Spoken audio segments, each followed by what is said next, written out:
Lucky Lefty Podcast. Onora Boys in the building. Onora Whiskey. OnoraWhiskey.com. That premium American whiskey. Man, by all means, if you're going to drink, make sure you do it responsibly. Oh, man. Thursday left. We've been doing tour-a-days all week. We got special guests on Friday. Friday's going to be a day of special guests. Doubling up 2 shows. Podcast, you need to lock in with the CFB Nation, Apple Podcast, Spotify. Also, don't forget our YouTube, Lucky Lefty Podcast. We continue to grow, and we thank you for it, man. We thank you for it. It's all because of you that we've experienced growth, and we're able to do this on a daily basis, and it drives us to do this on a daily basis. Make sure you subscribe. Make sure you share. Make sure you thumbs up. You smash it for us. It helps us greatly. It's the Lucky Lefty Podcast. Forever committed to being the home of the misguided passion. And we're going to continue to make sure we spin it different. How you feeling today, Lef? You hit me with a classic movie in the pre-show. American Fiction. I caught it on Amazon Prime, and I wanted to go see it in theaters. I missed it, but I just like that. It's a real good story. A lot of transition fast. Like his sister just have a heart attack right there. I'm like, that's heavy, So I think it teaches you something as he's going through all of that. But I'm like, dang, I hope making it don't take all of that. To that extent, so really good acting. I got to see all my favorite actors jump in there. Just a good film all around.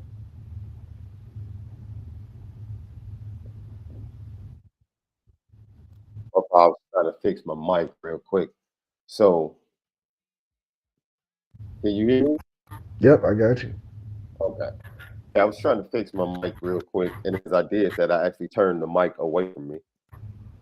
Crazily. But no, that's a long time classic film, bro. Long time classic film. My mom actually put me on American Fiction, bro. Same here. Like, my mom and dad are like the perfect combination. I was blessed, bro, because my dad is like a huge old school music movie buff. Yeah. He's like a music and movie buff, and my mom is like, read this book. Yeah, check this out. Look at this. Yeah. So I was introduced to both, bro, and it's rare.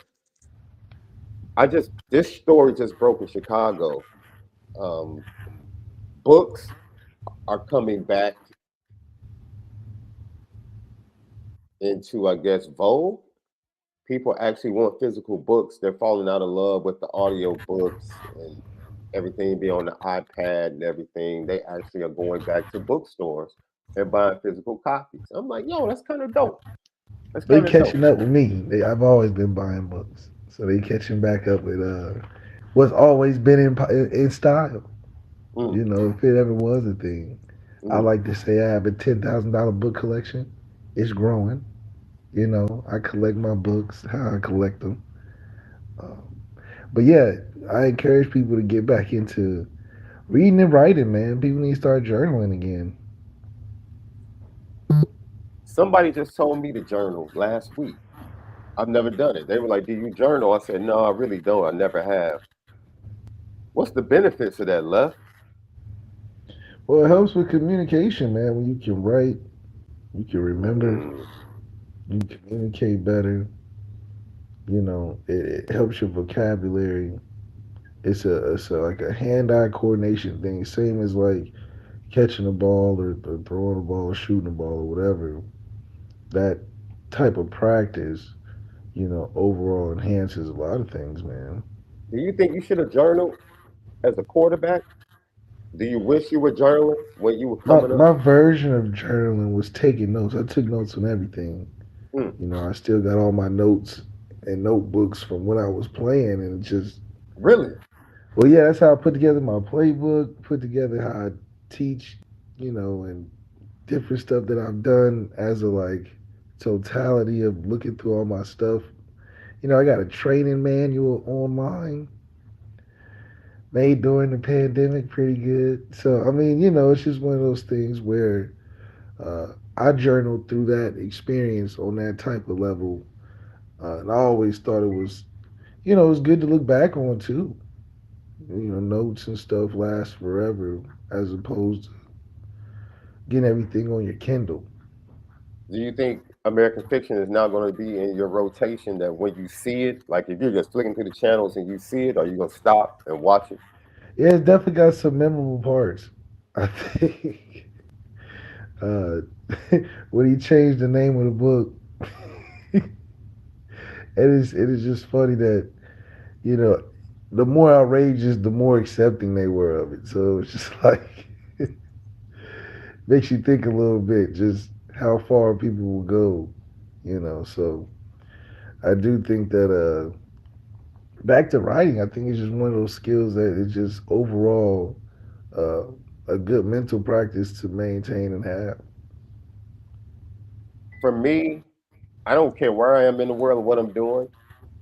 If I see Infinity War on TV, no matter where it is in the movie, it's like, okay, I'm locked in. That was the best one, wasn't it? And man, Infinity War was incredible. When that cat Thor hit down on Wakanda, and knowing that they were about to lose, it doesn't make me a difference. No, it Doesn't don't make make no me a difference. difference. Man, that movie was incredible. I was in Orlando when I saw that movie. I saw that movie on my anniversary trip with my wife in Orlando. It was like, man, that was It was like, that yo, was this it. this movie is absolutely amazing. I think I went to the theaters to see it 3 times, and I usually don't do that. I usually don't do that. Just a big fan of it. Yeah. Notre Do you Dame think they'll schedule. have? Do you think they'll have something like that? I mean, all the shenanigans going on, they can't even get the actors back. So let's see what happens. Notre Dame schedule dropped, so we dug into it a little bit and talked about rivalries last night on Three's Company with our guy Ken Gibbs. If you missed it, go watch it. Man, it was absolutely fantastic. Talking about rivalries, the cross regional rivalries that possibly will dissolve USC, discussing dropping Notre Dame from their schedule, which at this point, I could really care less. We've been banging. I mean, Caleb gave them one victory. Well, Caleb got them a victory in the Heisman. That's what's up. Last year, back to business. With him playing, back to business, another scrape job. So, I mean, hey, I mean, fine. Shoot, it is what it is. We'll just go play another great team. Who haven't we played? We got Alabama on the schedule. Texas A&M this year. We played Clemson. We played Georgia. I mean, who don't we play? We Who played don't we Michigan. play? We played We Florida State. we played Washington. We play we played Utah at the beginning of the Brian Kelly era. I mean, who doesn't? Notre Dame play. We want all the smoke, especially in the playoff era. Now when we have a margin of error that's a little bit bigger Yeah. with the expansion, come on. I mean, it would hurt from a rivalry standpoint. I'm sure a lot of fans would not like to see that. But all right, get Yeah, I think USC out of here. Add somebody else. Michigan, we wanted to add them back. So, I mean, that wouldn't be too bad. I do think losing the USC rivalry, I think we just gotten enough of that for right now. I mean, there's nothing more to make it a rivalry on a consistent basis. Hmm. So I think finding those teams that are pretty consistent, and it's not that many that are as consistent as us, but trying to stay current in the schedule, I think is definitely important. But I mean, I don't know. Maybe it's less of an importance when it's about making that second season, which is the playoffs. Let's talk about, and this is something we talked about in the pre-show, man. And I hope everybody jumps in. It's going to be LL question of the day. What's the real prime time for sports viewing? What is the real prime time for sports viewing? Not the business, not the TV model, not the marketing and advertising model, just the true sports viewing model. Where does it lie? I look upon this schedule left, and let me bring it up. Let me bring it up. The Notre Dame schedule was released with the game times, and we talked about the Peacock only game, right? Which is September 28th against Louisville, top 25 matchup. People are going to be upset about that. Notre Dame's been doing this. Usually it's like a MAC school or a lesser school. Man, just get you a free trial. Make sure you cancel it before they charge you. It's really not that bad. However, we see Northern Illinois on September the 7th. That's a spanking. Miami, Ohio, a team that you covered last year multiple times. That's a spanking. Louisville, revenge game. Stanford, spanking.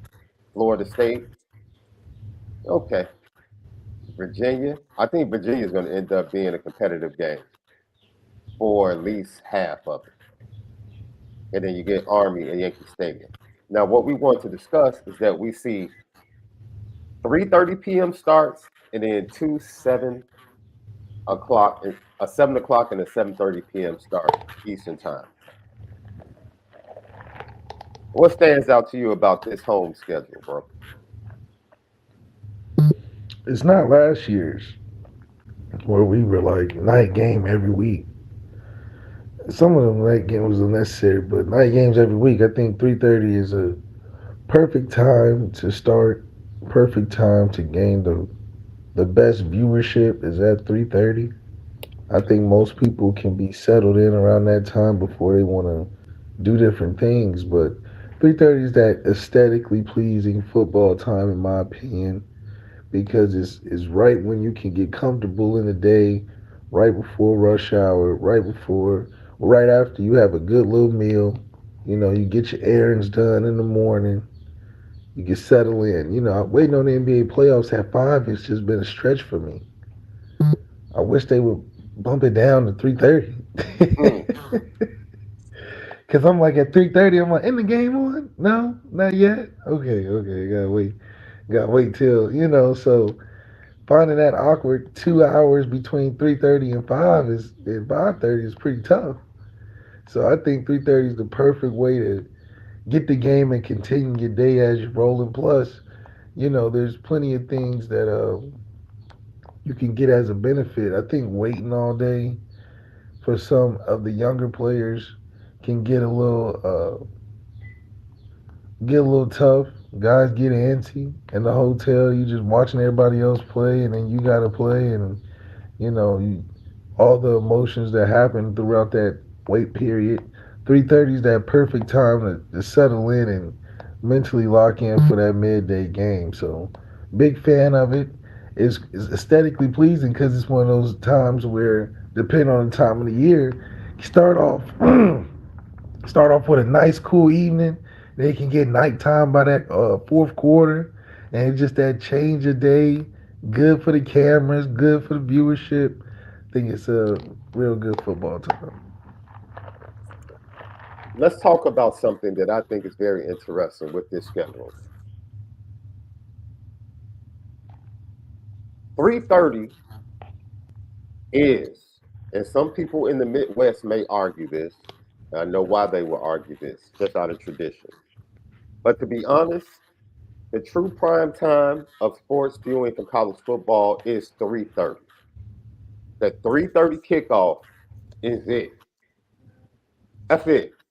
Not these 7:30 games, not these 6:30 games. 3:30 is it. CBS always knew the model. The biggest game, especially in the SEC, the best game of the week, kickoff 3:30 Eastern time. That is prime time for college football. Now it's different. I think noon for the NFL, that's the true prime time. Yeah, that's That's a classic. that's that's that's true. Sunday night football is cool. Yeah, It's nice to sit down after you come from church. 12 is the prime time 12 noon kickoff NFL on game. Sunday is it. Or that 1 o'clock, was that 1 o'clock, 12 o'clock? That's the perfect. I don't know why that's the perfect Well, I'm NFL sorry, time. it's 1 o'clock Eastern. It's Yeah, noon in Chicago. That's what I meant. Well, it's 1 o'clock Eastern. because it's always that battle of church, growing up. Try to get home right before the game. I mean, it's just a classic NFL time. Plus, Mm-hmm. your Sundays are different. You cleaning up at 1 o'clock. Yeah. You Sunday is busting totally down. different than Saturday. Yeah, totally different than Saturday. Totally You in the different. house on Sunday, 1 o'clock, busting down the ceiling fan, washing the walls, checking the game out, putting your sport, making some Sunday night pot roast. Yeah. You chopping up and marinating the vegetables because the game later on. What what was it? It go 1 o'clock, 4:15. That's when you about to eat dinner. You see the cowgirls get on TV probably losing, losing. They got to be the cowgirls now. And then you in bed. I'm talking about East Coast time. Then you in bed by that late night 49er game. You watching that game. You probably eating some ice cream, getting your clothes laid out for school. Kids going to bed. So yeah, so that's a usual. So Sunday's different. But that 1 o'clock is usually your day starter. You got you vacuuming the house with the game on. You done listen to Michael Strahan and the pregame. Like, I'm cool for the late start if you're out on the West Coast for Notre Dame. If it's a West Coast game, I'm cool with it being prime time. But if you're on the East Coast or you're in the Midwest or the South, 3:30. What are we doing? 3:30. 3:30. What we doing? The truth of the matter is, I'm trying to take my wife out to dinner at 6 or 7, right? I want to do post game. I can be done by 7 or 8. Still can go out to dinner. Still can go out, grab a little something, kick it, do what I want to do. Maybe go catch a movie. Maybe catch a movie. Maybe catch a movie. Don't take my entire. Don't take my 8 o'clock, 7 o'clock window. No, because if the game is at 7 or at 6, man, I gotta start prepping. I gotta start ordering my food. I gotta start getting my spot set up around 4:30, 5 o'clock. You put me to bed late. Yeah, you put me to bed late. 4. That's like a shift, 8-hour shift, bro. That's like 4 to 12. Yeah. For a primetime game. Don't do that to us. Don't do that to me. No. No need. 3:30 Not is on the the niche. Saturday. Yeah, 3:30 is the niche, man. 3:30 is the niche. Unless it's just a massive game. Like all the big games for Notre Dame back in the day, and this was totally different because TV has changed everything. The business of TV changes everything. But let me tell you something, man. It's nothing like waking up knowing that you had to be up at noon because they were kicking off at the big house, Michigan and Notre Dame. Oh, perfect. Nothing like it. Nothing like it. And see, that's why most people in the Midwest will probably say prime time is noon kickoff. Yeah. College football. Because that's what they grew up with. That's the tradition of the Big Ten. Man, noon games, prime time on Saturday. Yeah. Ohio State games are crazy. You know why noon games still rock, though? Especially now. It felt like college. But once game day popped off, and you got that preparation and it went right into the kickoff, that was beautiful. It really is still beautiful. Yeah. I mean, it's great how the sun being at the highest point in the sky on a college, it just feels amateur. It just feels like a college day when the wind blowing super fast. And it's Michigan, Ohio State or something like, man, great game. Notre Dame, Purdue, I remember watching that game. That was a 3:30 kickoff.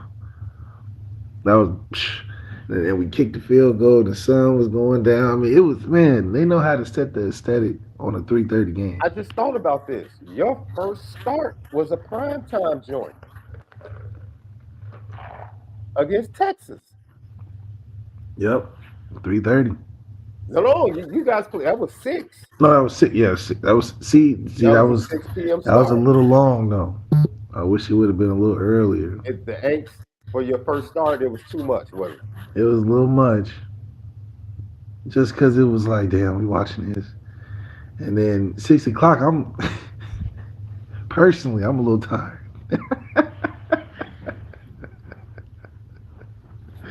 Hey, For the players though, 3:30 is perfect though. oh man, I mean Can you really kick?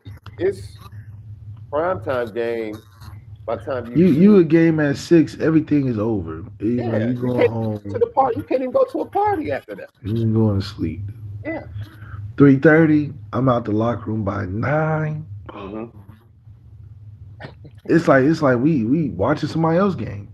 Like we like, you know we other places doing other things at that time. So you feel like you back to college, but most of the time because of travel at Notre Dame, you got all late games. You know, so it's just it feels way more professional Hmm.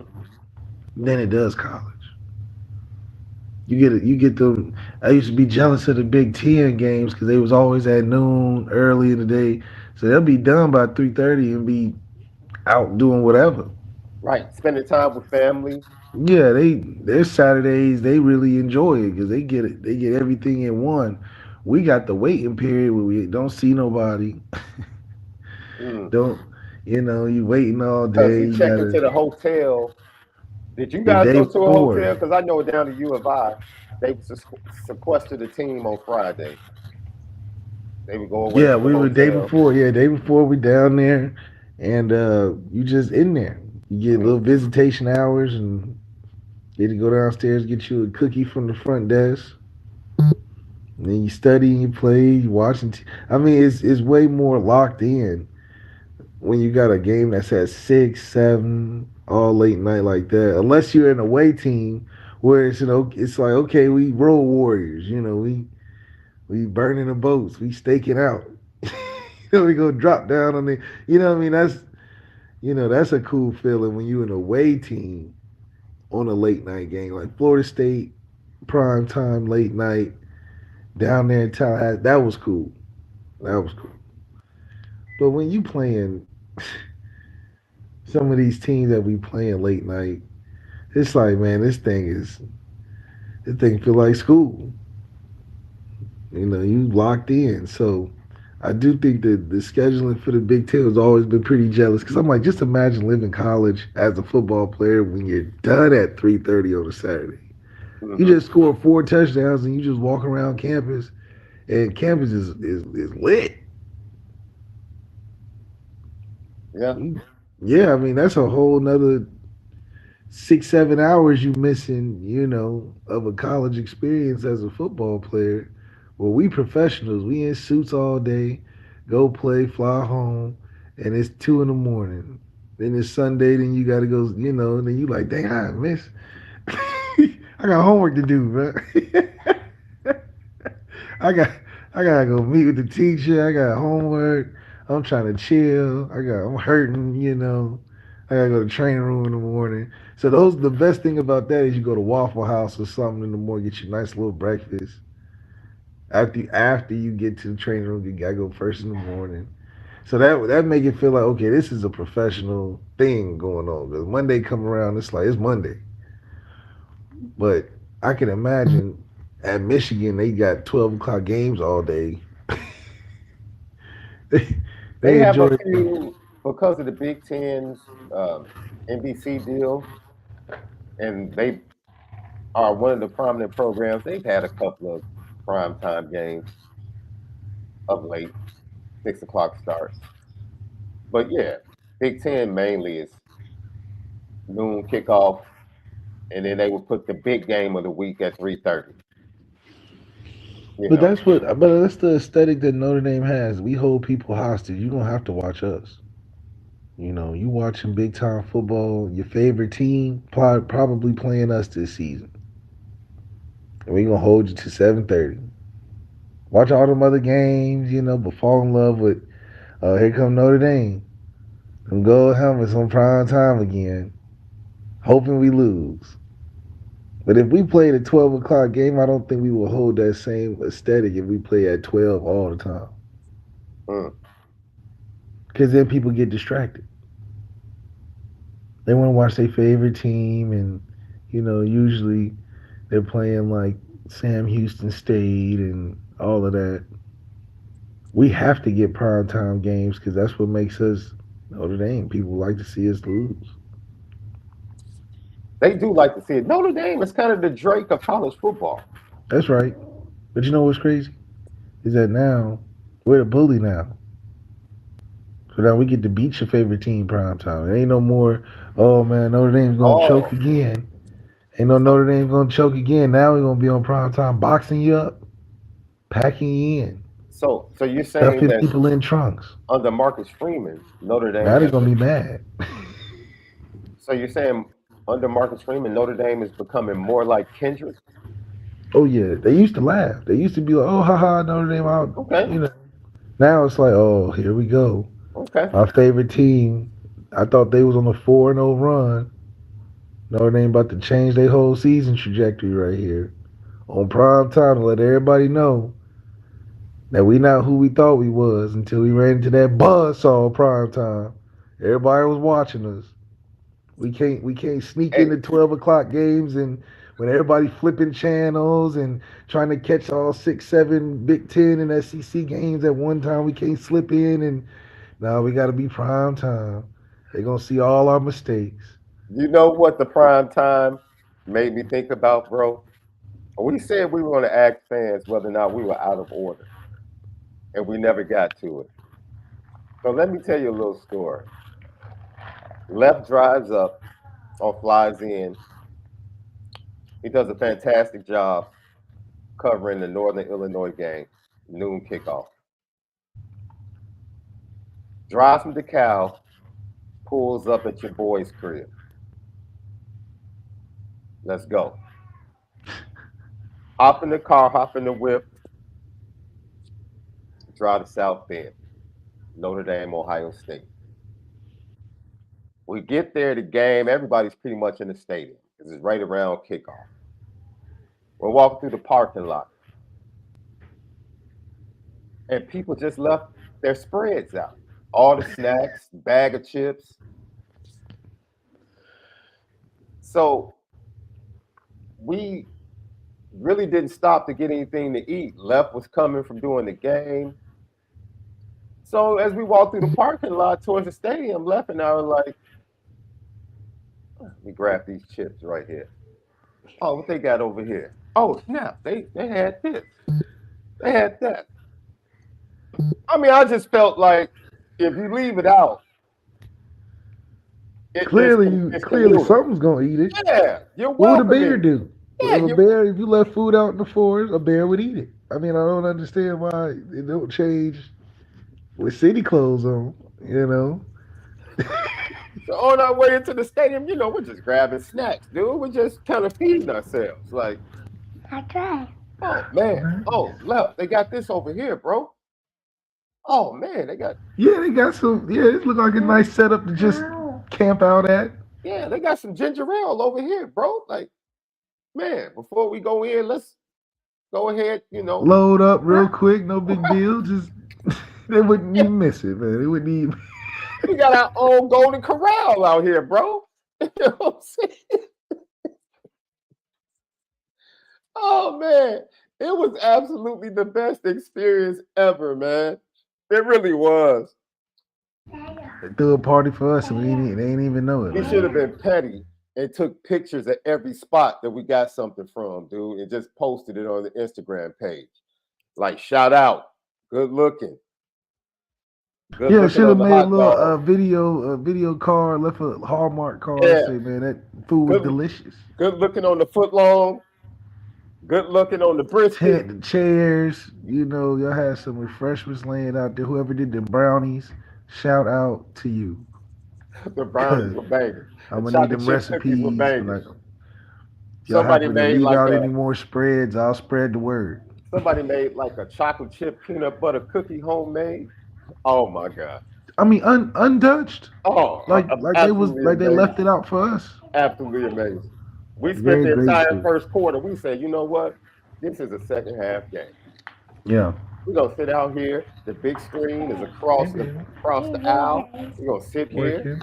kick back, collect, build our own smorgasbord, eat, and then we go enjoy the game because we were famished. We were absolutely Lil Left, the future NIL king, the third co-host of Lucky Lefty podcast, as always. That just made me think about that day, bro. That's right. It was great. It was great. I mean, that was some good eating, bro. it's one of those you didn't even expect it. It just kind of happened as you was going. I wanted to grab some of those deviled eggs. I just didn't trust it out in the element. Yeah, just because they'll forget. It'll be sitting in that sun all tailgate. Yeah, I didn't trust it too much. I didn't trust it, and I really didn't rock with anything uncovered. Yeah, not the uncovered. You know what I'm saying? We like the untouched, the wrapped up baked beans. Up, you know. Yes. You hit those baked beans. They had the little bacon chunks in it. Yeah, I mean they really outdid themselves for us. Everybody that tailgated for the Ohio State game, bravo. Yeah. Absolutely amazing. Clearly, y'all left it out for somebody to They left it out for us. They left it out for LL. They had to, because I mean, who would leave out such good delicacies and not put it up if they didn't want to put it out there for other travelers? See, that's that good Bible stuff. They say pay it forward. They said we're gonna plant resources and nutrition here for the next God follower to touchdown Jesus. That's what we're gonna do. That's what we're gonna do. You know, the Bible tells us to leave a little something for the glean. Leave a little something, and just so you know, these townies and when we come into the game a little right before, a little late, we stumble upon a nice nourishment for our travels. Happen to find a nice little TV. I mean, y'all really got. I don't know why y'all went into the game. Y'all done had to set up outside. I'm like, yo. And then y'all was missing out outside. The first quarter was, yeah. Anyway, but we played it so, man, them big games, we got to shine. We can't go in them big games acting like this is a 12 o'clock game. That's how we play. We play primetime games like they 12 o'clock. Why are we trying to run the air out the football? It's prime time. Mm-hmm. That thing gotta look like one of them UFOs. People looking up in the sky for that football. And you know what's so funny? This is what was even funny. The people that were outside still watching the game kept seeing left because I think the sun was getting ready to go down. So maybe like vision wasn't perfect. People kept looking at left like, I know him. Man. I know him. And I'm just laughing. I'm laughing it up like. I thought they was knowing because I was in their nachos, you know. They was like, see in our nachos? Is that our 5-layer dip? I'm like, damn, man. They done caught a shot. And I figured this out, Sean. They looking, are them our ribs on this plate? Oh my God. Bro, that was the best, man, bro. That was the best interior, exterior big game experience I've ever had, bro. Ever. And I'm fresh off treatment. That's the thing that made that was one of my first times outside. That was like my announcement to the world, like I'm back outside. You back outside, yeah. What's good with it? Let's do it. So I thank everybody for welcoming me back outside with the fabulous spread and the tailgate for the Ohio State game. Oh, it was absolutely amazing. No one does it like Notre Dame fans. Who really leaves out spreads like that and then just go to come on. That don't happen at no regular. Are you gonna come back out after, man, especially as angry as Notre Dame fans were after that game? Were they gonna come back out and eat that food that had been sitting out there? No. It's just wasteful. Why let it go to waste? Makes no sense. It was stuff still warm. The number of cookies I took was illegal though. I'm gonna keep it a buck. I was still eating cookies driving back to Chicago after the game. Yeah, the little baked goods. They be having baked goods. You don't call them cookies, you call them baked goods. And it was good.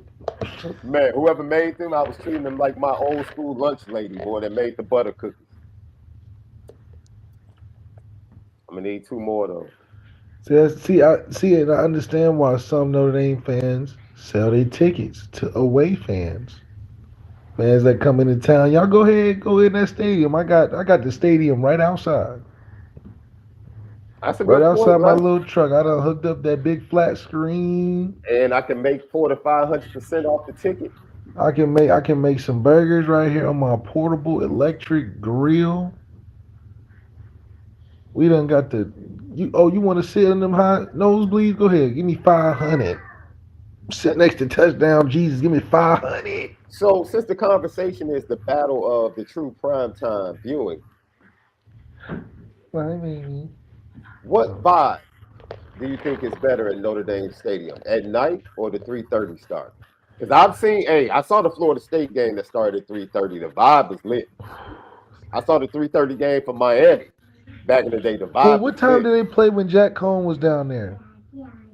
'Cause that was a lit time. They played Cincinnati at 3:30. No. When they played Florida State, Jack Cohn's first game down Oh, there. that was prime. That was prime time. That was 6. Okay. I thought that was man. No, Maybe that the was at night. aesthetic. The aesthetic was nice. But you talked about your experience at night at Florida State. I can excuse that one. That's what prime. So is Especially it who, based upon you? Do you think it's because Penn State at night is different? not when they play Ohio State, they lose. I'm I just mean, talking come about on. the environment. Oh, I mean, The big house during the day is different. I Big think House during the day is cool. I think that's a cool big environment. Neyland Stadium at 3:30 is different. They talk about Death Valley LSU at night being different. Maybe it depends upon the stadium in the region. I think for Notre Dame though, 3:30 is it.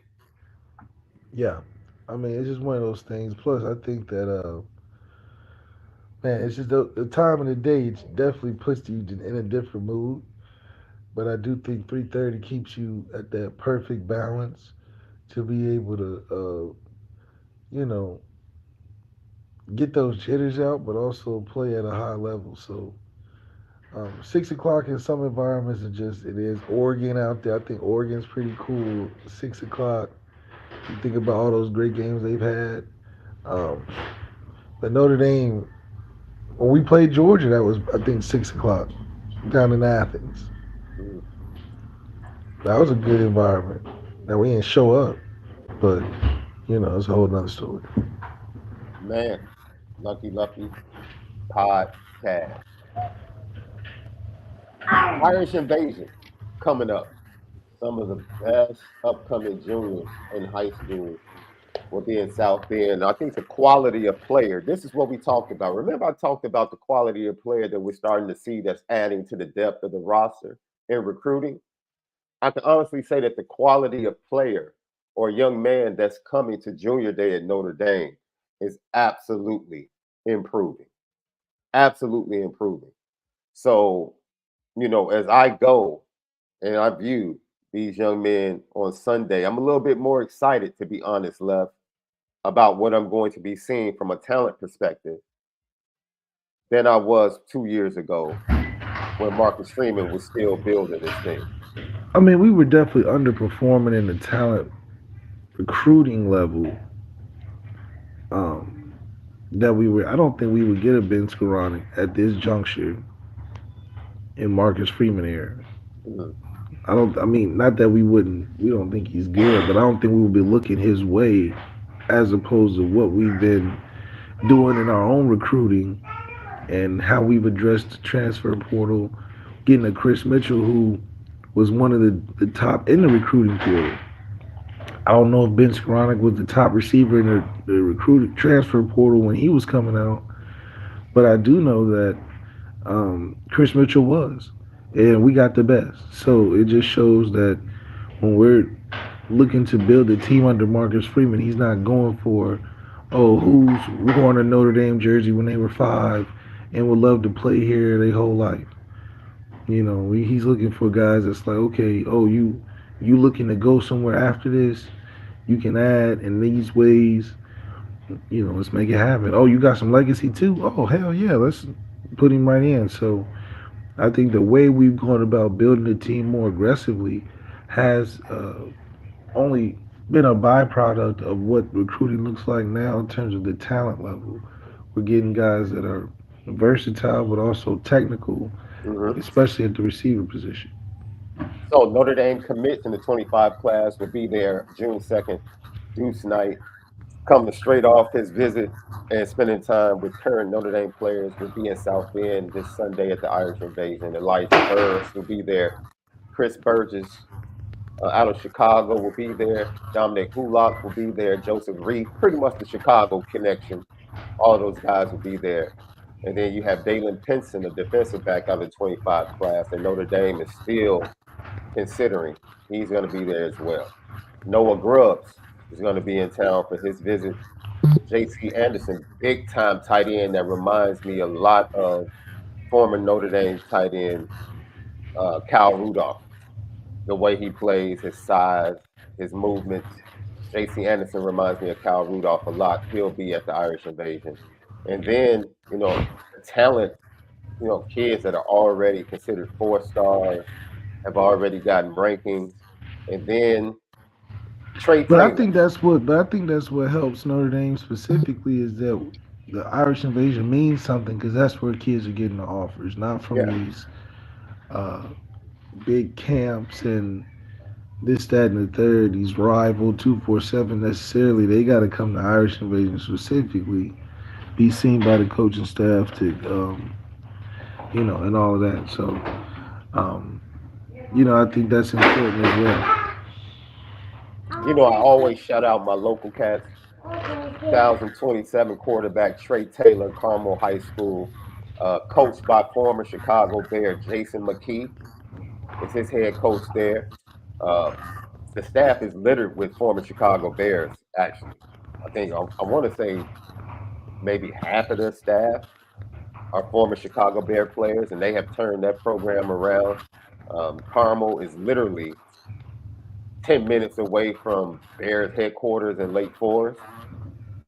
And Trey Taylor is that one. I tell people all the time, Chicago will give you one, maybe two quarterbacks every 2, 3 years, top notch. They don't produce quarterbacks like Florida and California or Pennsylvania on a consistent basis, but you'll get a top notch kid. And Trey Taylor is a kid that Notre Dame has decided to jump on early. The kid was part of the turnaround, the Karma program, and them elevating themselves, that they were serious challengers to schools like Mount Carmel and Loyola this past season. And they're one of the top 5 teams in the area going into this season. Trey was a big part of that. Covering them, I actually called some of their games. They are known or were known as a triple option team for a long time. That was that program because they had smaller kids. They were always tough defensively. They always ran the ball well. But Jason McKee has come in with his coaching staff and opened things up. They attracted a kid like Trey Taylor. And let me tell you something, man, this kid truly does have a cannon. He really does, Left. I'm excited to see this young man come to South Bend and come to the invasion and show what he can do. Dude, he's not as big as Deuce. He's Charlie Ward F. If I could give a playing style comp, not saying he's Charlie Ward, but he's Charlie Ward esque. And as a sophomore, he reminds me of, first of all, the efficiency in his footwork as a sophomore is just impressive. Like if you watch this kid play locally, you're sitting here like, yo, this kid is a sophomore? And the leadership qualities that he shows on a consistent basis, he's going to be a local young man that I'm intrigued to watch compete against other people at the invasion. And then another local kid who plays for Morgan Park High School, my alma mater, Nasir Rankin, who played for Whitney Young High School the previous 2 years. He's a big time basketball player. He just played at the EYBL this past week and showed out down there. Kid putting up like 18, 20, 23 points a game.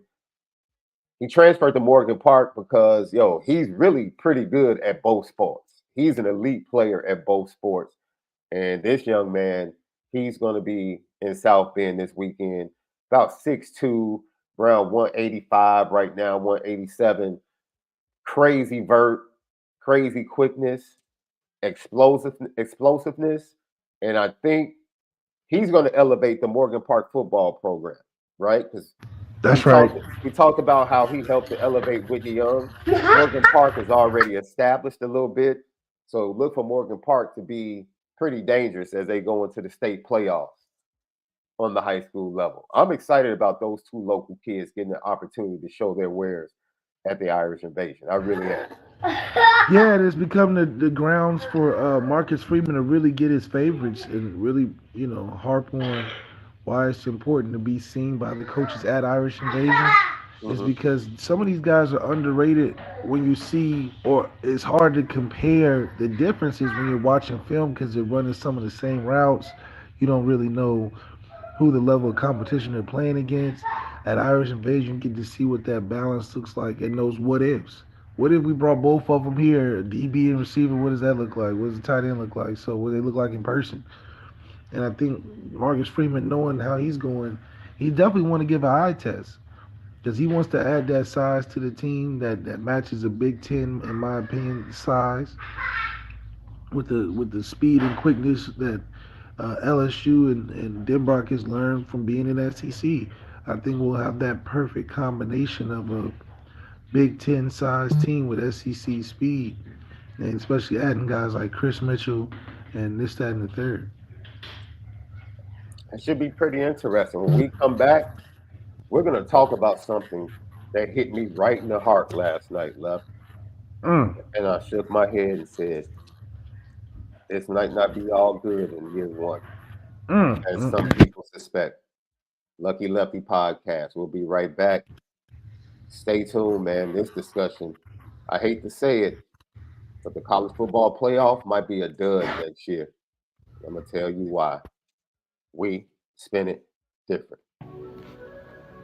What's up, family? The merch shop is finally here. Lucky Lefty Network merch shop. We got it all. From the shirts to the hoodies to the hats to the nitty gritties. Come here right now. Shop with us. Come get the swag because if anything else, we spin it different. You see the gritty. You see how we get down. It's elite. It's not a fairy tale. I already know how you like it. Take you to the mall and get you a new outfit. Girl, that's just some child's play. Bounce that shit like whoa, whoa, whoa, whoa. Heard all of the stories about you. I already know and I like it. Take you to the mall, to the mall, to the mall. Lucky Lefty podcast back in the building. Great first half talking about the schedule release. What is the perfect primetime viewing for sports fans in different sports? Of course, NBA, other than Sunday. Now, that Sunday NBA game on NBC, that's what really grew the NBA brand, Left. You on mute. Oh, late night NBC basketball. No. The 3:30 game on Sundays, right? Because this is where there was no weekly viewing, no local impact of NBA teams showing their fans their games. It was really about the big games on the weekend. This was the Magic Bird era, and you would see the Lakers and Celtics at 3:30. You know what I'm saying? That's what really built the brand. That's what really pushed everything.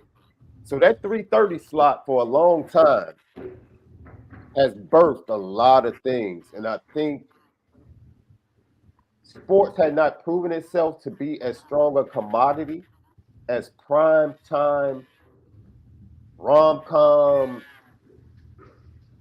comedy, drama series that were paying dividends like Falcon Crest, Dallas, Dukes of Hazzard. Those were major money-making programs. So to give those programs up to allow sports, which had not proven itself as far as a revenue stream,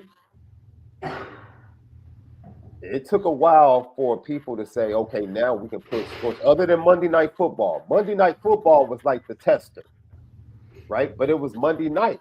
Like It really didn't. Monday nights wasn't like big. Tuesday and Thursday were always Tuesday, Thursday, Friday were always the big nights for primetime TV back in the day.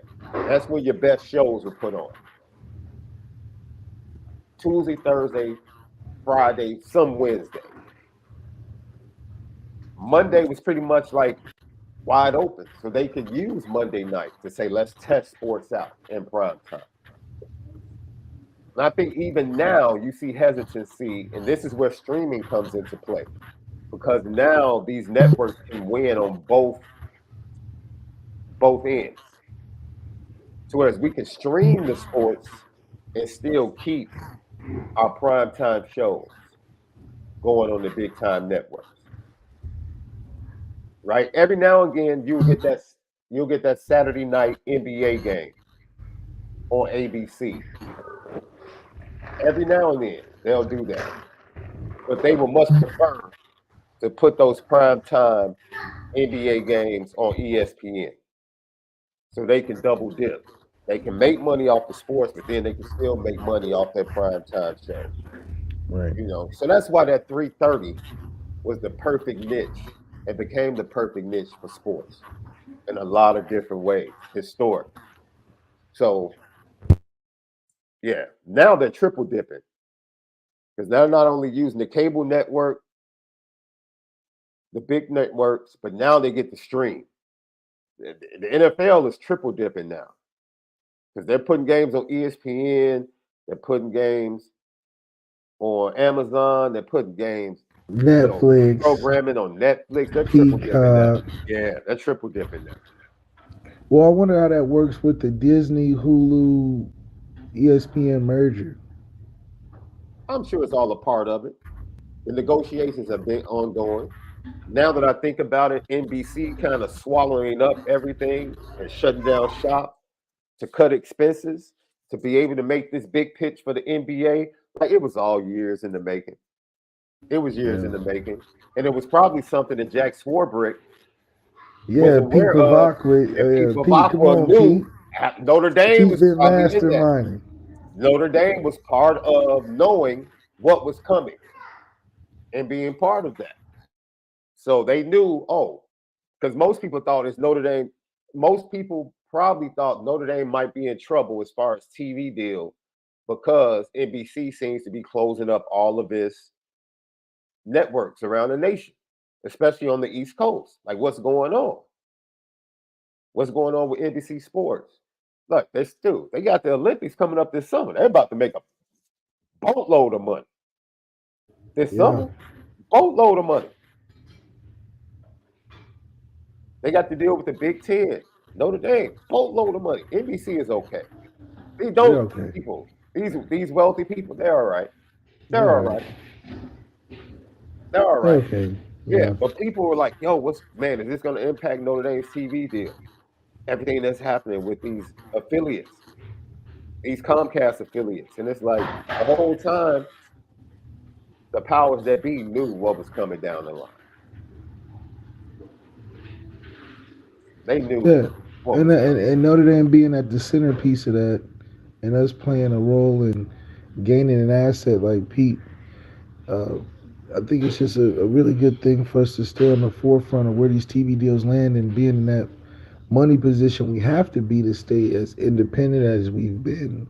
Mm-hmm. And I think that is what carries a lot of weight when we come to making decisions, is that we're involved in the main stake of where the money comes from in college football. And that's in these TV deals. The apparel deal is a bonus because we're independent, I think, and because of the brand.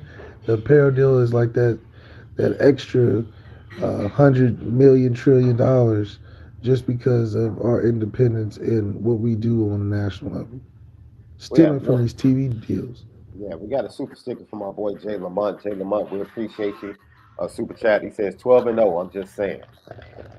12-0. That's his prediction. 12-0. Jay Lamont, we appreciate you, brother.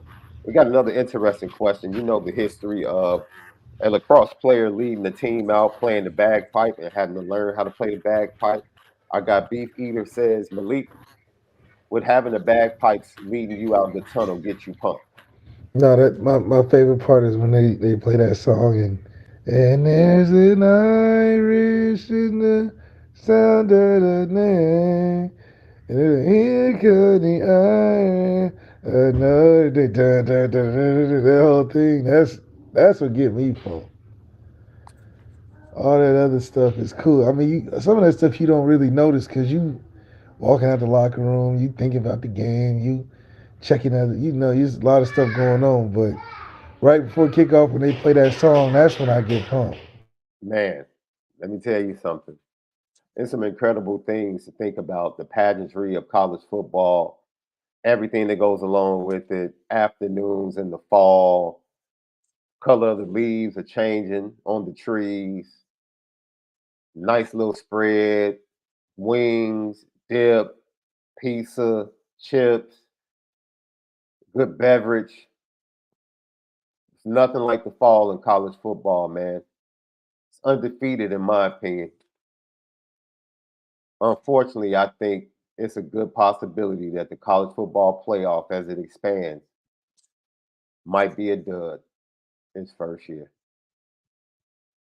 Might be a dud. Let me explain, Left. Let me tell you why this hit me in my heart last night. We get done doing Three's Company, and I sit down and I watch the end of, because I paused the game, and I watched the end of Oilers Stars, NHL playoffs.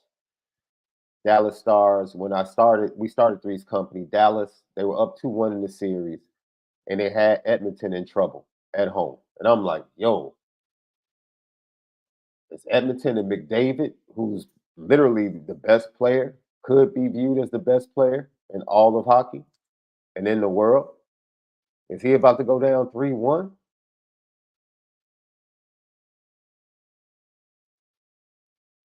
And they rattle off 5 straight goals, bro. And it was lit. It was lit in Edmonton. And you know the history of the Edmonton Oilers, Mark Messier, Wayne Gretzky, Grant Fuhr, like they've been waiting forever to get back on top. Forever as a franchise to get back on top.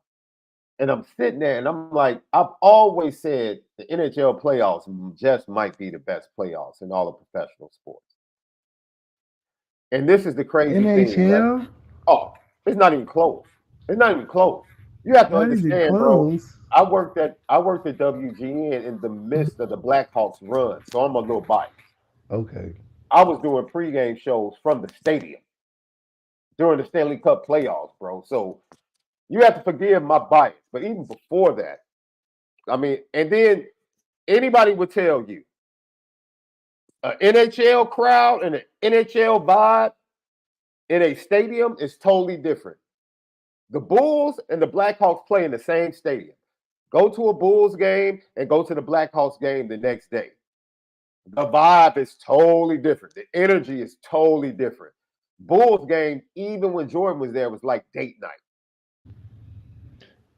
With Past Michael NBA, Jordan? no, I'm giving credit. The NBA has created environments where the NBA is one of the best dates you could take somebody on. Oh, I I don't thought care you meant what like stadium you this. go Oh, to. okay. That's Yeah. a great date night. Great date night. Great first date. Especially if you have some cheap tickets, like Indiana Pacer tickets are probably not as expensive as Chicago Bulls tickets. For darn sure, they're The not as Western expensive. Conference, the Eastern Conference. Ladies and gentlemen, the Los Angeles Lakers tickets are absolutely ridiculous. Just flat out Why? It's ridiculous. LeBron James. No. That was before LeBron. Well, it was So coming. I was going to Lakers games back, and that's what I'm saying. They always have somebody that makes the ticket ridiculous. That's my point. Lakers tickets are always just flat out Who could ridiculous. they get after? Who could they get after LeBron to make him have that same value? I can't imagine it. I think the rookie contract is And five, Anthony 10, Edwards. and maybe, That's the only person you can put in LA and that's like maybe. driving that price. No, Or there, Wembenyama. there's somebody that's Jordan Brand only because of injury, because they're cold when they play, but only because of Zion. no LaMelo. He wouldn't drive prices because he's not the Yeah, best yes, he player. would. Yes, he would, because he's Showtime. Yes, he He's would. not the Yes, he best would. Now player in he the would have league no, though. no, no. If you put LaMelo with AD and another third piece, it's Showtime. Oh, it's Showtime. It's got to be another big Melo, player. Melo puts up, bro. When Melo plays, he puts up numbers. He's And you not have to even an all realize star though. this is my point. He's playing next to trash. Who is he playing with? Miles Bridges isn't trash. Miles Bridges is averaging Are you 25. kidding me? Are you kidding me? He was averaging 25. Miles Bridges had one good year. One out I of mean, that out of was four. We just need him to stay out of jail. That's all. We just need him to stay out of jail. Let me get oh, back to and my point though. I don't want to get too Brandon far Miller's away. nice too though. Oh, now Brandon Miller's that nice. is, but see, this is the problem. Eventually, I think they're going to have to make a decision of whose squad it is. Now, I think moving forward, it might need to be Brandon Miller's squad. Melo might need to go find another squad. I'm gonna be honest, because I think Brandon Miller can be a dude. He's like Paul George. Yeah, I think you're right. That's a good comp. But I want to get back to my premise. My premise is the NHL, in my opinion, is the best playoff. Is it You because know, is it because the scores? It is like you can score no, real no, I'm quick. about to Or, get to my point. It's not that. You know why, Left? You know why? The stars are in it. And this is I'm about to get to my point. We've had great games. I think the Lakers, Nuggets, even though it only went five, compelling games. that was a good game. Yeah, Minnesota, the Denver, Minnesota compelling games. games are good. Yeah, Indiana, New York, compelling games. good games. Right? Good games. New York, Philly, compelling Great games. games. Right? So I'm not sitting here saying there haven't been great games in the NBA. Embiid hurt. Giannis hurt.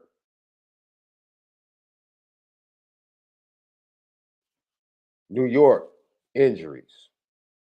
Even though Jalen Brunson put on a show. Pacers, Ben Mathurin. They lose Halliburton. Injury. My point is, ladies and gentlemen, I'm really worried about the addition of games. I'm worried about this first iteration because of the change and because of players not being used to playing this many games. I'm really worried about the playoffs being impacted by injuries in this first year. I Well, really am. Because I think the NBA still gave us games, but just think if Julius Randle was playing, if Joel Embiid was 100%, if Giannis was actually playing against the Pacers. There's so many injuries that took away from what the playoffs could have been. And they've been good, but I think the NBA playoffs could have. And that was the same thing last year. so you saying cut? So you saying cut the games? No, I'm just saying the change. I think injuries are going to impact some of these playoff games. I really do. But that's how you get the non-automatic Georgia's preseason for championships. But see, this is what's so amazing. How in the world, as physical as hockey is, as physical as hockey is, the stars are always there for the playoffs. Always. Hockey never has a problem with the stars not being there in the playoffs. It's crazy to me. It hit me in my heart last night. I'm like, dude, this is why I watch, because I know the stars. The average fan knows the stars in sports. I know Connor McDavid. I don't follow the Edmonton Oilers, but I know Connor McDavid. I know Kachuk with the Florida Panthers. I know the Rangers and their stars because half of their team came from the Blackhawks. Well, the impact of hockey is different on the body than I think That's my point. How can it be that on physical? ground sport. Okay, so it's a different. See, the NBA for me in football is a little more about running. Yeah, that whole And process now is a you talk more about the hamstring. volatile for Yeah, injury. When you skating, it's a finesse, and even the but impact, the you'll just game is fall not down. finesse though. But the game is not finesse though. The game isn't. The game is only as physical as your finesse. If you can't skate worth the darn, or most of these guys can skate, I won't say that. But even if there's a highly physical impact, you're Mm-hmm. not. You're falling different. the transfer of how that bounces off of the ice and off of the turf is different. You'll just fall down because you're not in balance. Whereas in a on ground collision or you step the wrong way, that force ain't given back the right way. Where it's I think that impacts it. Plus, when you got all that heavy gear on, how fast are you really, you know, taking and giving blows? It Come looks on now, fast on the you ice. being a little bit disrespectful to the game. No, I'm saying Being a little disrespectful it's to the def game. I'm saying the speed of it with all that gear probably is a lot different than the speed of it with football gear. I mean, you gotta wear a lot of gear in Man, hockey. I need Cam McDaniel for this conversation. Don't you need a lot of gear? You need a lot of gear in hockey. You pad it up. But well, you know what? We're gonna try and get Cam on tomorrow to dig deeper into this. To do the physical side. Because I just want to stick to the fact that the NHL playoffs never have a problem with their stars not playing or being out for injury. The stars are always there. And I'm sorry, man, when your stars are there and they're not injured, the playoffs are better. And I just pointed out, very compelling postseason in the NBA. Very compelling. You get no complaints from me. Very compelling. All I'm telling you is that I worry about these kids picking up these extra games, and by the time we get to the Final Four, you might have some big time injuries for those Final Four teams. That's all I'm saying. And in my opinion, that impacts. That makes an impact. But that's where the scheduling the regular season matters. I think that's where Notre Dame did a good job of being able to schedule games where we could possibly get our youngest guys in the second half in a lot of these games if we do it the right way. Which can put a good reserve, just how Michigan put a good reserve on their defensive players by having a lot of depth. Yeah, And so by the time they got the championship, they was mostly healthy. yeah. So that's the right, and that's only through recruiting that you can have something like that. But as a deemed a top program, that's where our advantage is, and why I think we'll be deep in the playoffs is because of depth. We can run through some of the younger kids to be able to get us production enough to save our legs for what's down the road in December and November. I mean, at this point, just play a regular season. Get rid of these championship games. They won't because they make too much money. If But you that's really care fine, about the But product, that's if you that's like the NHL playing a regular season or the NBA playing a regular season and then saying we're gonna have a Western Conference regular season championship game. The top two seeds are gonna duke it out to see who gets the number one ranking in the playoffs. And but then I the think that Eastern plays a Conference top two benefit. seeds. I Come do on, I do man. think that plays a benefit for these getting kids reps, especially younger ones, and helping retention and recruiting and putting guys in games that because you're going to need everybody. I think that's all it comes down to is you go from teams that played straight 22 guys to now if you want to make it anywhere you have to have a conscientious effort of playing your whole roster throughout the season. Okay, give me an example of how you felt. Describe the best you felt after a season. The best you felt. The best you felt. What season was like the best you felt at the end of the year? I mean, nobody feels great. Okay, that right there. Nobody feels great, but you got a break before the bowl game or the playoffs. That's that's a wrap. You got to ramp it back up. You got to fight through the fact that nobody feels great. You're not preparing your body like NFL and professionals. Not to that degree. You do it to a degree, but not to that degree. But And that's where now, depth comes in. oh, at depth. But see, that's what I'm saying. You can have all the depth in the world, but if your stars are not playing, it impacts the product. You can still have compelling games. That's not my point. It impacts the product. And that's my biggest worry. about this first iteration of the college football playoff as it expands to 12 teams is that it might not, from a product standpoint, it just might not be what we want it to be and expect it to be due to some injuries, some key injuries. And let's be honest, Left, these playoffs are not giving us the best quarterback matchups. I mean, the quarterback prop in this season is really not that great. It's really not. There are no big time. Last year might have been the best year to have the expanded playoff with the list of quarterbacks you had. Might have been. But it's this year.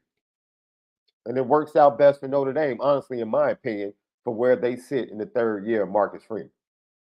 But that's my concern. That's my concern. Just watching that game, I was intrigued. I'm always drawn in. I was watching Rangers Panthers the other day. That series, I think they had 3 consecutive overtimes in that series with big time players coming up with goals in overtime and tying goals in the third period. Man, you're just watching stars, man, and the best players on the biggest stage. The final 4 teams left, and it is an absolute, consistently thrilling, breathtaking, moment-giving postseason product that is the NHL playoffs. It just is, man. It just is. And I just wonder, as physical as the game is, it always seems it's just weird. As physical as that game is, it always seems to be able to give its best players the platform to go perform. And unfortunately, the NBA has suffered from not being able to have healthy stars in mass during the playoff time the last 2 or 3 years. But how can you change that unless you shorten the regular season and get rid of a lot of the fluff? I mean, they're not gonna do that because of money, but there's got to be something to remaining. There has to be credit to remaining healthy throughout a season enough to play. I'll say this. I think the analytics show, and this is like JJ Redick's entire argument, right? Why the game is better. I think the game has evolved. The player usage is much higher than it's ever been, right? I think players run a lot more than their predecessors, right? So now you're talking about more wear and tear. So, I mean, you can't do anything because the way they play the game now is totally different. The way they play the game now is totally different. So I don't know, unless you change the game to slow the pace, because the pace picks up every year. The NBA is all about pace now. Pace. We want to play faster. We want to play faster. We want to play faster every year. Every year. If Luka Doncic wins the championship this year, he will be the highest usage player for his team to win a championship. Every year. And Luka Doncic is limping just about every game. Every game. So I think the game has evolved and changed. I think the way the game was, I don't know how much the speed of hockey has changed. I think they're better because you can't change a variable like that when you're skating on ice. That's like a great equalizer. Yeah, some can be faster than others, but in terms of adding a pace of change to that game, I don't think it's really much you can do. Can't, as opposed to basketball, there's different rules like 3 seconds, right? 3 seconds you can't be in the paint. You most people are playing man, so and the offensive skill has gotten better to where you're gonna have more mistakes, but also harder to play defense because of the rules. Damn near can't do anything, can't foul, can't do much. So it's for hockey, because it's built on physicality, it's a natural pace that you can't change unless you make it less physical. It's an interesting conversation, Les. Just imagine how slow the game is when you got to take breaks because they duking it out on the ice. Well, they Just don't the do that. momentum. They really have done a good job of taking fighting out of hockey. It really doesn't happen that much. I just seen it the other day. No, it happens, but not, dude. You had like 4 or 5 fights per game. Now you'll get one, and it's like and it's not made up fights. I think they let the real beefs pop off still in hockey. Okay. To where it's like, okay, like yeah, all right, yeah, you deserve this quick 5-minute with him. Okay. Like, that's well deserved. But other than that, just like the fight that used to happen from like just talking, I think they cleaned that up. But that's my concern about the playoffs. And I think that's going to be a major concern. Well, actually, this Notre Dame team is built to whereas I'll just give you a scenario, Left. I'm not just saying I'll give you a scenario. And maybe it can lead to a bigger discussion. You talk about depth, right? And this is where depth is going to become even more important with the expanded playoffs and the schedule. That bodes well for Notre Dame because we think this is one of Marcus Freeman's deepest rosters he's had, or the deepest roster he's had since he's been the head coach. But you have to feel good. Let's say Riley Leonard goes down week 3 with a minor injury and has to sit out 2 to 3 games. Is anybody really panicking? No. I don't think Marcus Freeman panics. I don't think Mike Denbrock panics. Now, individuals within the fan base might feel a certain way about Steve Angeli, Kenny Minchie, CJ Carr, and the backups and in that situation that I just proposed. But as the team as a whole, I'm not panicked. I think that's where the 4-game rule comes in. And it can play into the benefit of a Marcus Freeman where you can play the true freshman for the first 4 games. Mm-hmm. Light load your schedule those first 4 because you can assure that you'll probably have a good time handling those teams early.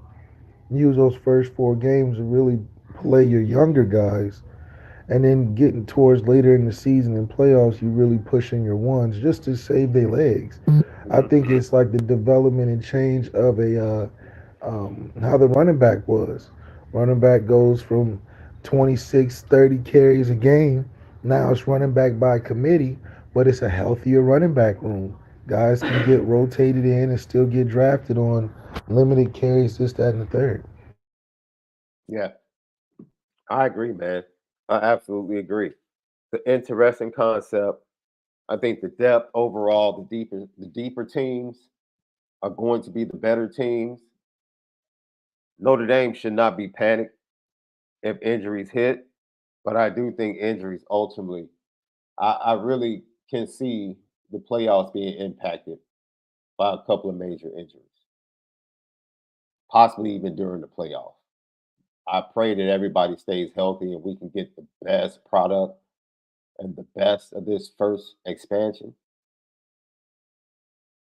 And now you have to include travel now.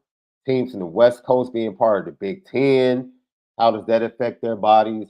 Man, it's a lot of moving parts in 2024. I don't know what the answer is going to lead to with these different variables, on the right side of this equal sign, but we'll see, Left. We'll see. I think it's going to add some complication in terms of people going to complain if it doesn't favor them, right? Mm-hmm. Maybe USC starts getting whooped on. Oh, the travel, now that's the issue, right? Now they're going to have to find ways to make that alleviated. So there's going to be moving and changing parts to all of this. But, you just appreciate things are going in the right direction. Yep. Lucky Lefty podcast, man.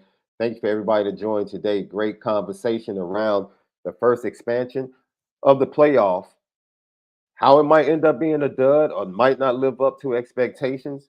We also talked about Notre Dame, its depth, and how that might be an advantage for Notre Dame moving forward. And then, the Irish invasion, big time talent coming in, big time local talent from Indiana and Chicago as they converge on South Bend this weekend. And then we also talked about the schedule. What really works for prime time? What is prime time viewing for Notre Dame fans, college football fans, and just sports in general? Great conversation about that. Thank you guys for keeping the chat lit. Thank you for the super chat, super stickers, and your continued support. Go subscribe, YouTube, lock in with that.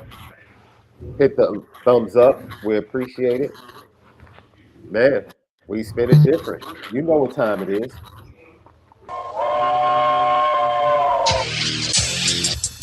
Petticoat. Petticoat. Petticoat Junction. It's time to get petty. Oh, we did a good job executing. Are you upset with something? And fire up the Petticoat Junction train. I just don't like you. You don't? No. What is today's petty history? Petty Junction.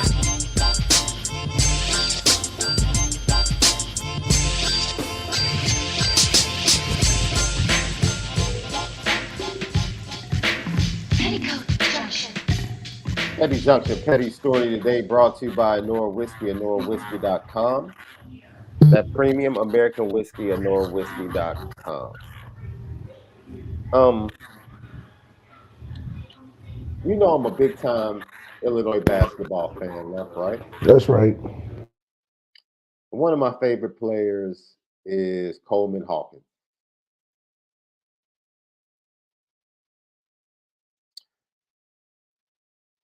Ladies and gentlemen, Coleman Hawkins was in the draft, pulled out the draft, and announced to Illinois fans that he would not be coming back to play for Illinois. He's welcome to make his own decision, decide what's best for him. But it wasn't that. It was this pettiness that put him on a petty train. We're playing the Big Ten again. I wouldn't play in the Big East. I would go somewhere with a football team where I can enjoy a football game. But yeah, some schools have reached out, but some schools I've just been honest with them, and I haven't wasted their time. I flat out told them, that's just not somewhere I would even consider going. Coleman, man, I love you, dog. Oh, man. Bruh, you didn't have man. Oh, you don't enjoy Devin Witherspoon? Y'all had a top 5 pick since 2 years ago. Excuse me, he didn't have to throw Illinois football. Oh, he said, well, I can enjoy watching the game. Oh, man, that losing to Ohio State, Michigan every year really be putting a damper. Hey, Coleman, they need a stretch 4 in South Bend. I'm saying you'll love watching football games at Notre Dame. I'm just saying. You'll love watching games at Notre Dame. Get Michael Shrewsbury up, baby. What's up? South Bend is a little... South Bend, Champaign. About 2.5 hours. No, I'm trying to compare which one is better. What city is better? South Bend, Champaign. South Bend, Champaign. I would probably give the nod to South Bend. Yeah, we update every day, every time. Yeah. Slightly. Champaign has come a long way. Champaign Urbana has come a long way. But I probably would give the nod to it's no Madison, Wisconsin. No, Madison got it. Oh. I don't know how they get any work done in Madison, though. I've never seen a college town that parties every day. Every day. Every day of the week. It's bananas. Coleman Hawkins, that was petty, bro. That was flat out petty. And then to be like, what the heck you got with, what's wrong with the Big East? What? Well, I guess because the Big East really doesn't have, Connecticut has a squad. Who else is in the Big East? Marquette doesn't have a squad. Providence. Yeah, I guess St. John's. Most teams in the Big East don't have football. He really wants to watch football games. Hey, Notre Dame might be on the short list, left. It just might. Top 5 program. It just might. I mean, And who else? you go watch a little lacrosse while you He wait. said, well, you can count USC out, you can count Oregon out because they're in the Big Ten. He said he would never play for a Big Ten team again. Hey, UCLA is in the Big Ten. you're making it real easy for us. I'm just saying, ladies and gentlemen, you might be looking at your newest stretch four for the Fighting Irish. Him and Marcus Burton, the team right there. Oh, that'd be nice. I would like that. I would like that. But I think that was super petty. I'm gonna keep it a buck with him. That was super petty, my brother. That was super petty. Lucky Lefty podcast. Now, if you thought that was petty, I don't know. These college athletes. Yo, check this out, Lef. Defender Natalie Tate for Mr. Harris, who should be present via Zoom. Mr. Harris, are you driving? Actually, I'm pulling into my doctor's office, actually. So just give me 1 second. I'm parking right now. Great.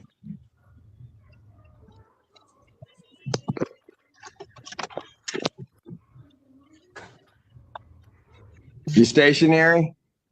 I'm pulling in right now at this second. Yes, I am. All right. What are we doing? Your Honor, we are respectfully requesting an adjournment in this matter, up possibly 2 to 4 weeks if the court would allow. So maybe I don't understand something. This is a driving while license suspended? That is correct, Your Honor. And he was just driving. And he didn't have a license.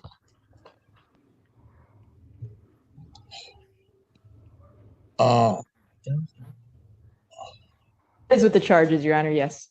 No, I'm looking at his record. He doesn't have a license. He's suspended and he's just driving. That is correct, Your Honor.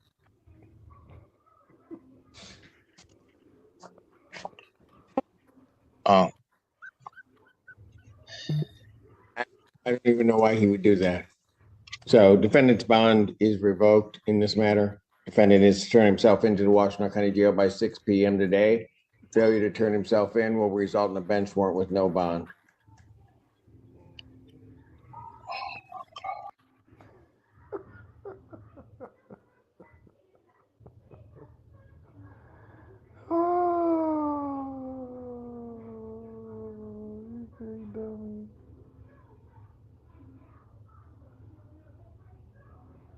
I'm flabbergasted. I'm flabbergasted. I don't know what else to say. Dude couldn't even say. He's like, I can't even save you, dude. I don't even know how else to say it.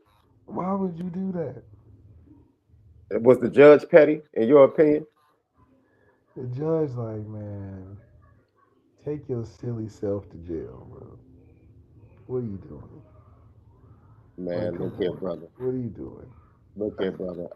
Look. Man, look. Oh, man. Next up on the petty train. It's full.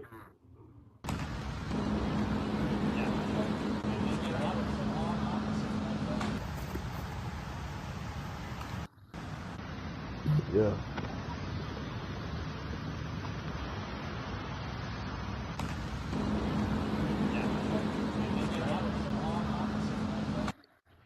Kenny Minchie said, y'all want to take pictures? I got something for you. Yeah, I'm going to be honest. I think Kenny Minchie was being petty. Yeah. To drop this right after that picture drop, I think Kenny Minchie was being petty. Like, okay, while y'all taking pictures in front of ice cream parlors, I'm working. This is what I'm on. Yeah. Yeah, this is what I'm on. It's good to see that Kenny's in the spirit of taking it serious, man. He's not just laying down to the fact that we spent all this money for a guy. And, you know, I just hope he gets the chance he's looking for and take advantage of the opportunity. Yep. Next up on Petty Train, it's full today. No!